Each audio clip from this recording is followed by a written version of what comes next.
C'était le matin du 10 à 8 juin, un vendredi. Je me souviens de la date parce que j'avais entouré ce jour au stylo rouge sur le calendrier de la cuisine. 6 mois plus tôt. Le départ pour la Corse.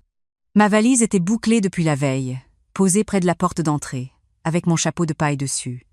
J'avais même sorti mes lunettes de soleil de leur étui. Je buvais mon café noir en regardant la pluie tomber sur les toits de Bayeux quand mon téléphone a sonné. Pas un appel. Un message. C'était mon fils. Maman, on a finalement décidé que tu ne viens pas. Léna préfère qu'on reste en famille restreinte cette fois-ci. Elle a besoin de calme avec les filles. On t'expliquera à notre retour. J'ai relu 3 fois, 4 fois. Comme si les mots allaient se réorganiser. Comme si je m'étais trompée dans ma lecture. Mais non, c'était bien ça. Ma belle-fille préférait rester en famille sans moi. Moi, la grand-mère des 2 petites qu'elle venait de nommer. Moi, celle qui avait payé la moitié de cette location à Porto Vecchio 6 mois plus tôt, parce qu'il m'avait dit qu'il ne pouvait pas tout assumer cette année. Je me suis assise à la table de la cuisine. La cafetière fumait encore. J'ai pensé à plein de choses à la fois, sans ordre. À ma fille Léna? Non, à ma belle-fille, je m'embrouille. À ma belle-fille Léna et à sa façon de me parler comme si j'étais une vieille employée qui avait fini son service. À mon fils qui n'avait même pas eu le courage de m'appeler. À mes 2 petites filles, Manon et Camélia, qui me demandaient toutes les semaines au téléphone si on irait vraiment à la mer ensemble. À l'acompte que j'avais versé, 1 200 € le 1er janvier, sur le compte commun de mon fils, parce qu'il fallait bloquer la villa avant la saison. Mais avant que je continue, dites-moi en commentaire de quelle ville ou de quel pays vous me regardez ce soir. J'aime savoir jusqu'où mon histoire voyage, et si elle ressemble un peu à la vôtre, écrivez-le aussi. Je vous lis tous, même quand je ne réponds pas. Je m'appelle Marie-Hélène Cavalier, j'ai 63 ans. Je vis seule depuis bientôt 11 ans, dans une vieille maison à Colombage au bord de l'Or, à Bayeux, en Normandie. Mon mari Gérard est mort d'un cancer du pancréas, vite, en 3 mois, à l'automne 2014. On n'a même pas eu le temps de comprendre ce qui nous arrivait. Notre fils Mathias avait 26 ans à l'époque. Il était mon seul enfant, on n'en avait pas pu avoir d'autres. Et il était devenu, du jour au lendemain, tout ce qu'il me restait. J'étais infirmière à l'hôpital de Caen, en service de gériatrie. Je faisais des gardes de nuit, des week-ends entiers, des heures supplémentaires que je n'ai jamais déclarées tant elles étaient nombreuses. Tout cet argent partait dans une seule direction. Mathias, ses études de commerce à Reims, son master à Paris, son appartement quand il a trouvé son premier poste, sa voiture, une Peugeot d'occasion mais correcte, quand il a commencé à voyager pour son travail. Je ne calculais pas. Je l'avais élevé seul pendant ses années d'études supérieures et je trouvais normal de continuer. Quand il a rencontré Léna en 2019, j'étais soulagée. Il avait 30 et 1 an, je commençais à m'inquiéter qu'il ne fonde pas de famille. Elle avait 28 ans, elle travaillait dans une grande maison d'édition à Paris et elle venait d'une famille de notaires de Deauville.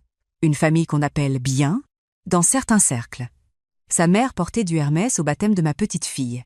Je m'en souviens parce que j'avais mis ma robe bleu marine, celle des grandes occasions, et que je m'étais sentie petite à côté d'elle.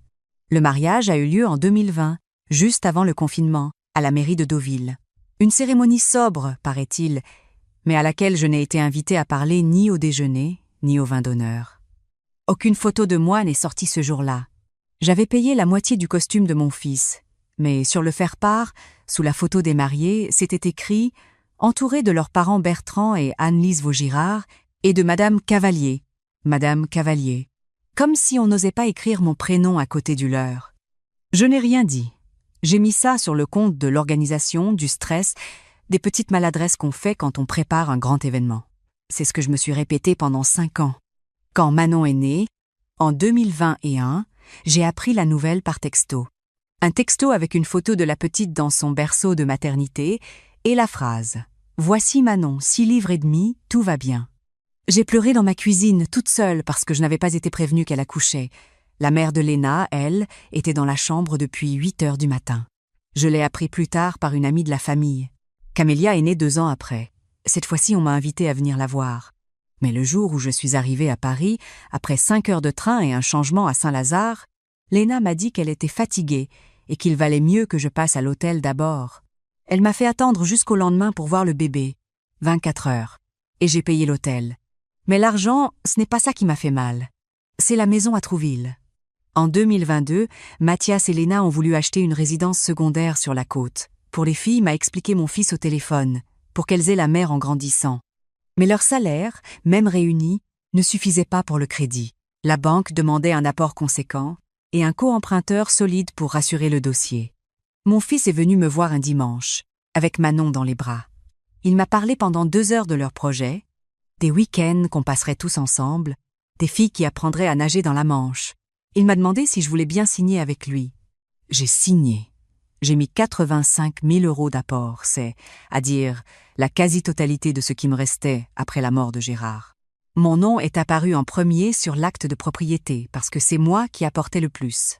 Et pendant 3 ans, j'ai payé environ 60% des mensualités du crédit, 1 200 € par mois en moyenne, parce que Mathias me disait que le marché de l'édition était difficile pour Léna et qu'ils avaient des frais avec les filles. J'ai dit oui à chaque fois. Je suis allée dans cette maison 3 fois en 3 ans. La première, pour aider à peindre les chambres des petites. J'ai dormi sur un matelas par terre pendant que le couple avait la chambre du haut. La deuxième, pour un week-end de Pâques, où Léna m'a fait remarquer que je bougeais trop les meubles quand je faisais le ménage. La troisième, pour fêter les 2 ans de Camélia, où je suis arrivée avec un gâteau de chez le pâtissier de Bayeux que j'avais transporté délicatement dans le train et que Léna a rangé au frigo en disant qu'elle en avait déjà commandé un.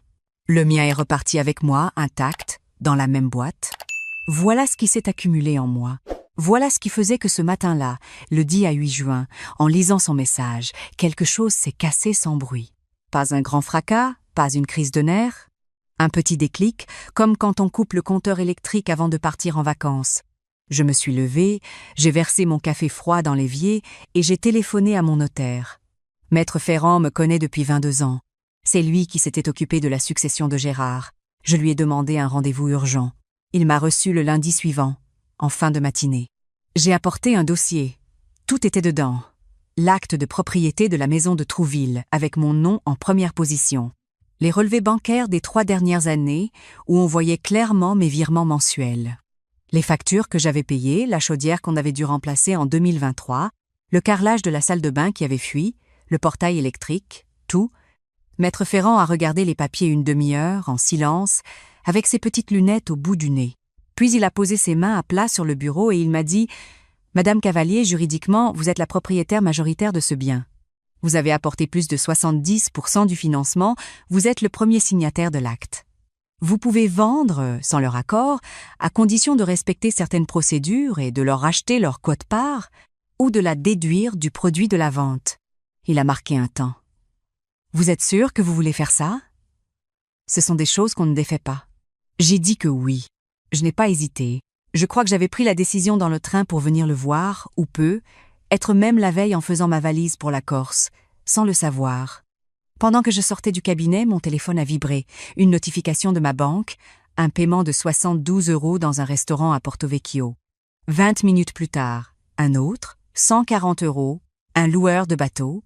J'avais complètement oublié que ma carte bancaire avait servi à enregistrer la location de la villa et que Mathias l'avait gardée comme moyen de paiement principal pour les extras du séjour. Il était en train d'utiliser mon argent pour ses vacances en famille restreinte. Je n'ai pas pleuré. Je suis rentrée à Bayeux, j'ai fait le tour des agences immobilières de Trouville par téléphone et j'ai trouvé la plus discrète. Une petite agence indépendante, tenue par une femme de mon âge, qui m'a écoutée sans poser de questions personnelles. Elle est venue estimer la maison le mercredi. Le vendredi, l'annonce était en ligne, mais uniquement sur son fichier privé, pas sur les grands sites. Elle avait un acheteur potentiel, un médecin retraité parisien qui cherchait une résidence secondaire depuis 8 mois. La vente s'est faite en 6 semaines. Pas 10 jours, comme dans les histoires qu'on raconte. 6 semaines, c'est la réalité du marché, avec les compromis, les diagnostics obligatoires, le délai de rétractation. Mais l'acheteur était pressé, il a payé comptant, il n'y a pas eu de problème de prêt. La signature de l'acte définitif a été fixée au 29 juillet, chez Maître Ferrand. Pendant ces 6 semaines, j'ai fait quelque chose que je n'avais jamais fait. J'ai vécu pour moi. J'ai annulé les paiements automatiques de la maison de Trouville depuis mon compte. J'ai bloqué le numéro de Mathias et de Léna sur mon portable temporairement. Je suis allée chez le coiffeur, j'ai laissé mes cheveux gris, j'ai arrêté de les teindre. Je suis allée me promener seule sur les plages du débarquement, à Aromanches, à Omaha. Je me suis assise dans des cafés et j'ai écrit dans un carnet, pour la première fois depuis le lycée. J'ai aussi rouvert mon livret A, qui était presque vide, et j'ai préparé tranquillement la suite. J'avais une amie d'enfance, Suzanne, qui tient un gîte à Honfleur. Elle m'a proposé de louer un petit 2 pièces qu'elle venait de rénover juste au-dessus, avec vue sur le vieux bassin. Pas grand, mais à moi. Vraiment à moi. Le 29 juillet, à 10 heures du matin, j'étais chez Maître Ferrand. J'ai signé l'acte de vente définitif. L'acheteur a versé la somme, et après remboursement du crédit restant et déduction de la quote-part de mon fils et de ma belle-fille, il me restait 191 000 € sur mon compte. 191 000 € qui étaient les miens, pour la première fois depuis longtemps. Mathias et Léna sont rentrés de Corse le 30 juillet au soir. Le 31 au matin, ils ont reçu, par voie d'huissier, à leur appartement parisien, la notification officielle de la vente, ainsi que l'adresse du garde-meuble à Caen où leurs affaires personnelles avaient été déposées. Ils avaient 30 jours pour les récupérer. Le téléphone a commencé à sonner le 30, et un à 10h35. J'ai laissé sonner. Le numéro de Mathias. Encore, puis des SMS. Puis Léna, puis la mère de Léna, que je ne connaissais quasiment pas. Je n'ai répondu à personne pendant 2 jours. Le 2 août, c'est Maître Ferrand qui m'a rappelé. Mathias avait pris un avocat à Paris qui contestait la vente. Sur quel motif? Un accord verbal, soi-disant. Mon fils prétendait que je lui avais promis, à plusieurs reprises, de lui transférer la maison plus tard, et que la vente constituait donc une rupture d'engagement. Maître Ferrand était calme au téléphone. « Madame Cavalier, il n'y a aucun document écrit, aucun mail, rien. Un accord verbal n'a aucune valeur en matière immobilière. Nous gagnerons sans difficulté, si cela va jusqu'au tribunal. » J'ai dit d'accord. Je n'avais pas peur. 3 jours plus tard, il m'a rappelé. Sa voix avait changé. « Madame Cavalier, il faut que je vous dise quelque chose. L'avocat de votre fils m'a contacté ce matin. Ils veulent négocier. Et ils ont fait quelque chose, je ne sais pas comment, qui nous arrange. Ils nous ont remis, à titre de bonne foi, certains échanges entre votre belle-fille et une de ses amies, datant de fin 2023. J'ai senti mon ventre se nouer. De quoi parlent ces échanges? Il a hésité avant de répondre. De votre maison? De vous? Votre belle-fille explique à son amie comment elle compte, je cite, « faire en sorte que la vieille signe une donation avant qu'elle ne devienne suspicieuse. » Elle évoque même un délai.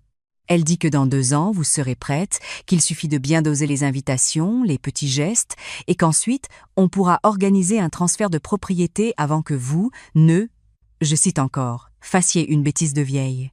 J'ai posé le téléphone 1 seconde sur la table. J'avais besoin d'air. Ce n'était donc pas de la maladresse. Ce n'était pas le manque de tact d'une jeune femme qui se cherchait. C'était une stratégie. Patiente, calculée. Depuis le début, on me préparait comme on prépare un dossier qu'on va dépouiller. J'ai repris le combiné. Quelles sont leurs conditions? Ils proposent de retirer la plainte et de renoncer à tout recours, en échange du remboursement strict de leur quote-part, ce qui est de toute façon votre obligation légale. Ils ne demandent rien de plus. Ils ont peur, je crois, que ces messages ne soient versés à un éventuel dossier. J'ai accepté. Je leur ai fait virer 34 000 €. Le montant exact de ce qu'ils avaient mis dans la maison, sans intérêt, mais sans malice non plus. Je voulais en finir. Je ne voulais rien leur devoir, et je ne voulais surtout pas qu'ils puissent dire, plus tard, que j'avais profité d'eux. J'ai déménagé à Honfleur le 15 août. Mon 2 pièces au-dessus du gîte de Suzanne donne sur le vieux bassin, comme promis. Le matin, je vois les bateaux rentrer de pêche. Le soir, les terrasses des restaurants s'allument une à une.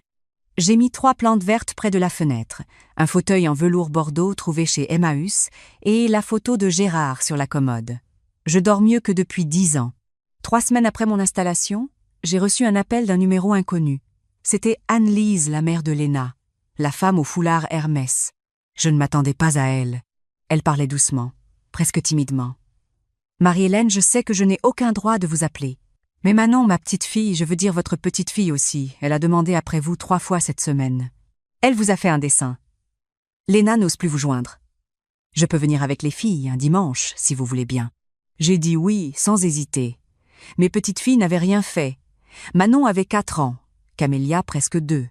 Elle ne comprenait rien à ce qui s'était passé. Elle savait juste que mamie n'était plus là.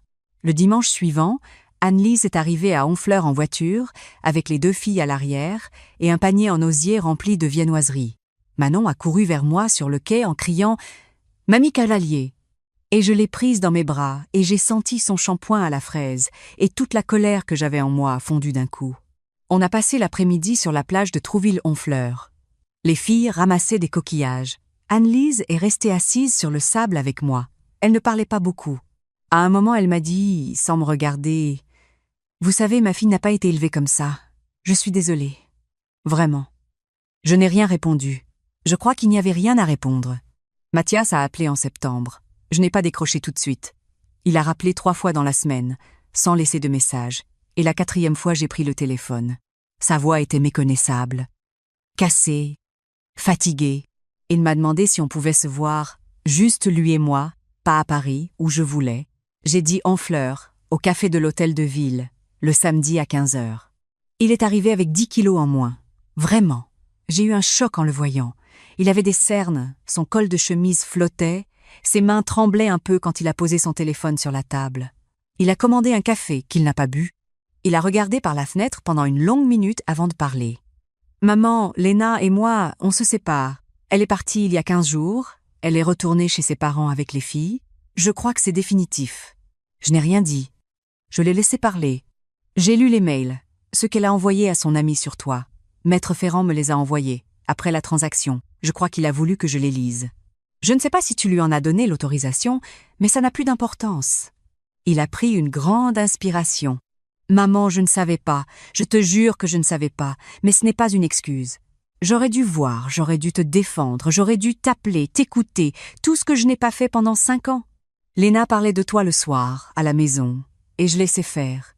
Je riais même parfois à ses petites moqueries. Je suis l'homme le plus minable de la terre. Il a pleuré.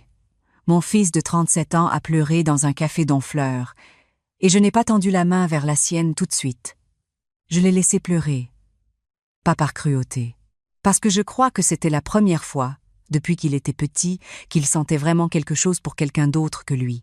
Au bout d'un moment, je lui ai dit « Mathias, je ne sais pas si on peut revenir en arrière, mais on peut aller ailleurs, à condition que tu acceptes de me voir comme je suis et pas comme celle qui doit toujours dire oui. » Il a hoché la tête. Il n'a pas demandé d'argent. Il n'a rien demandé du tout.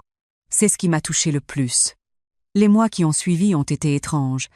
Mathias est venu à Honfleur tous les 15 jours, parfois avec les filles quand c'était sa semaine de garde, parfois seul.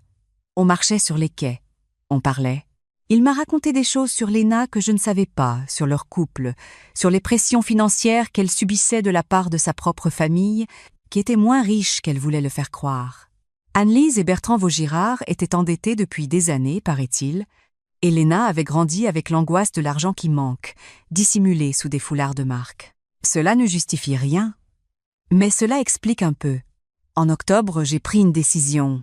J'ai rappelé Maître Ferrand et je lui ai demandé de mettre en place un compte bloqué, juridiquement protégé, au nom de Manon et de Camélia. 60 000 €, divisés en 2 comptes égaux, accessibles uniquement à leurs 10 à 8 ans, exclusivement pour leurs études supérieures. Ni Mathias ni Léna ne pourraient y toucher, même en cas de besoin. C'est ma manière à moi de leur dire que, même si les adultes se sont déchirés, leur avenir, à elles, est sécurisé. Je ne le fais pas par culpabilité. Je le fais parce que ce sont mes petites filles, et que ce qu'elles deviendront ne dépend pas de ce que leurs parents ont fait. Quand je l'ai dit à Mathias, il a pleuré encore. Cette fois-ci, j'ai pris sa main. Aujourd'hui, je suis à Honfleur depuis presque 10 mois. J'ai repris une activité bénévole, 2 après-midi par semaine, dans une maison de retraite à Pont-l'Évêque. Je discute avec les pensionnaires, je leur lis le journal, je joue à la belote. Curieusement, après 35 ans à m'occuper des vieux à l'hôpital, c'est seulement maintenant, en le faisant gratuitement et par choix, que j'en tire de la joie. Je vois mes petites filles un dimanche sur 2. Soit Mathias me les amène, soit, quand c'est la semaine de Léna, c'est Anne-Lise qui fait le déplacement. Léna et moi, on ne s'est pas reparlé. Je ne sais pas si on se reparlera un jour. Je ne lui en veux plus, vraiment. Mais je ne suis pas obligée de faire comme si rien ne s'était passé. Hier soir, j'étais sur le balcon. Il faisait doux pour un mois de mai. Je regardais le balai des bateaux dans le port et j'ai pensé à ce que je dirais à Manon quand elle aura 10 à 8 ans et qu'elle ouvrira son compte, si elle me pose la question « Pourquoi grand-mère a-t-elle fait ça pour nous ?» alors qu'elle et maman ne se parlaient plus. Je crois que je lui dirai ceci. qu'il y a une différence entre aimer et tout accepter, qu'on peut donner toute sa vie à quelqu'un et le perdre quand même, si on ne lui apprend pas, en chemin, que l'on existe aussi. Qu'une mère ou une grand-mère, ce n'est pas une banque ouverte 24 heures sur 24, ni un meuble qu'on déplace selon les besoins de la pièce. C'est une personne, avec une dignité, et que cette dignité, si on ne la défend pas soi-même, personne ne le fera à notre place. Je ne dirais pas que je suis fière de ce que j'ai fait. Vendre cette maison, ce n'était pas une victoire. C'était une chirurgie, quelque chose qui faisait mal et qui devait être fait. Mais je dirais que je suis fière, oui, d'avoir compris, à 63 ans, que ma vie n'était pas terminée, qu'il restait des matins à Honfleur, des promenades sur les quais, des dimanches de coquillages avec mes petites filles, des après-midi de belote à Pont-l'Évêque, des plantes vertes à arroser, des carnets à remplir. Et si je pouvais donner un seul conseil à toutes celles qui me regardent ce soir, à toutes celles qui ont l'âge d'être grand-mères et qui sentent parfois qu'on les efface doucement, je leur dirais ceci. Ne demandez pas la permission d'exister, ne mendiez pas une place à la table de gens qui vous ont oublié. Levez-vous, posez votre tasse et allez-vous-en. Vous trouverez ailleurs des fenêtres avec vue sur autre chose et des bras d'enfants qui courront vers vous en criant votre nom. Voilà mon histoire. Si elle vous a touché, écrivez-moi en commentaire. Dites-moi votre ville, votre âge. Et si vous avez, vous aussi, eu à choisir entre votre dignité et l'amour qu'on vous demandait, je vous lirai toutes. Et la prochaine vidéo qui apparaîtra sur votre écran est, je crois, une autre histoire qui pourrait vous bouleverser autant que celle-ci. Restez avec moi. Le voyage ne fait que commencer. Quand je repense à ce qui s'est passé, je vois bien que rien n'est arrivé par hasard. Chaque chose en a entraîné une autre, comme les dominos que mon petit-fils Mathias alignait sur le tapis du salon quand il avait 6 ans. Si j'avais continué à dire oui à tout, à payer la chaudière, à signer les chèques sans poser de questions, à accepter qu'on m'invite à dormir sur un matelas par terre dans la maison que j'avais financée, alors rien n'aurait changé. Léna aurait continué à me préparer pour la donation qu'elle attendait.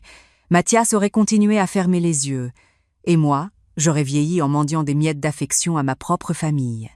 Ce qui m'a sauvée, ce n'est pas la colère. La colère m'aurait fait crier, claquer des portes, écrire des lettres que j'aurais regrettées.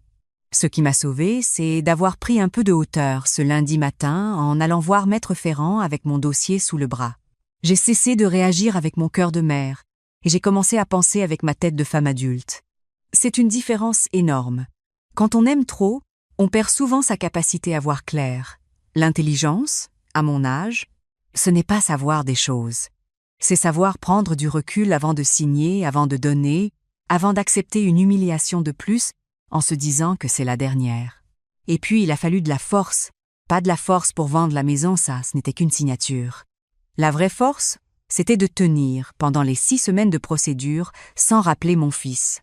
De ne pas céder quand le téléphone sonnait pour la 10e fois. De ne pas écrire un message d'excuse alors que je n'avais rien à me reprocher. Pendant 35 ans, j'avais été infirmière. Et j'ai compris en y repensant que mon vrai métier, ça avait été de soigner les autres en m'oubliant moi-même. Il m'a fallu 63 ans pour apprendre que se respecter, ce n'est pas être égoïste. C'est simplement reconnaître qu'on est une personne et pas un service. Je veux dire quelque chose à celles qui m'écoutent ce soir. Donner à ses enfants, c'est beau. Aider, c'est beau. Mais quand le don devient un dû, quand l'aide devient une obligation, alors ce n'est plus de l'amour, c'est une dette. Et personne ne respecte celui à qui on doit quelque chose. On le craint, on l'utilise, on l'évite, mais on ne l'aime pas vraiment. Si je dois laisser un message à mes petites filles Manon et Camélia, quand elles seront grandes, c'est celui-ci. La bonté ne sert à rien sans le discernement. Et le discernement ne sert à rien sans le courage de dire non. Tenez-vous droite. Soyez généreuse, mais ne soyez pas dupe. Aimez fort, mais aimez-vous d'abord. C'est seulement comme ça qu'on traverse la vie sans la perdre.